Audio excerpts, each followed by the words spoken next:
So, iyon na nga guys, tumawag ang ating Diyosawa at sabi niya bakit daw parang hindi ko pinapakain ng karne ang kanyang prinsesa at prinsipe, no? At dahil masunurin tayong asawa, o di iyan, bumili tayo ng karne para hindi magalit ang mahal na hari, no? Na hindi ko pinapakain ng karne ang kanyang mga anak. Timplahan lang natin yan ng asin, paminta at paprika.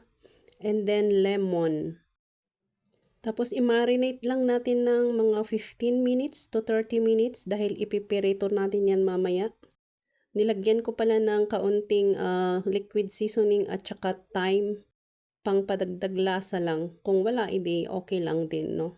Indian, habang nakamarinate ang ating karne ay mag-slice tayo ng repolyo. Siyempre, kahit utos ng hari na pakainin ng karne ang kanyang mga anak, hindi pwedeng walang gulay guys. Kailangan may gulay pa din. Siyempre sa bahay, hindi pwedeng hari lang ang nasusunod. Dapat masunod din ang mahal na reyna.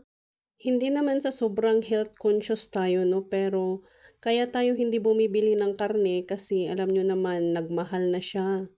400 to 440 ang choice cuts, no, sa palengke.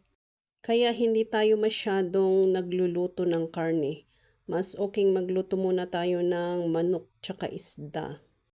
And syempre gulay. Iprito lang natin lahat yan and then slice. Tapos gawa tayo ng paboritong sausawan ng mga bata. Hindi natin iniluto lahat yung 1 kilong nabili natin at itinabi natin yung iba para may pangsabaw naman tayo para sa ibang araw. Kasya na sa amin yung kalahati kasi tatatlo lang naman kami. And may gulay din naman tayo.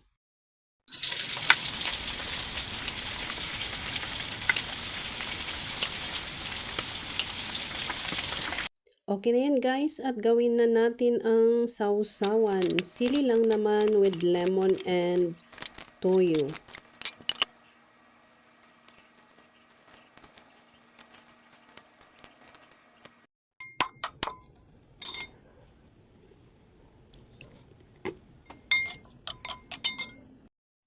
Ngayon, ang repolyo ay igisa lang natin sa bawang, guys.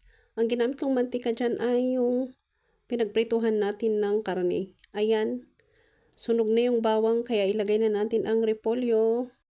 Paminta, asin at saka kaunting liquid seasoning lang naman ang panimpla natin dyan, guys. Kaya medyo madami ang niluto ko kasi paborito iyan ni Bonso, yung repolyo.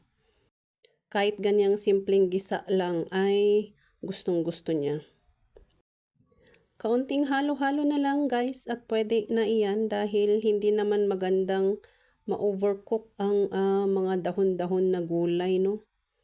Maganda yung crunchy pa sila. Pero syempre dapat na luto ng maigi. Ayan, pwede na tayong kumain. Thank you for watching!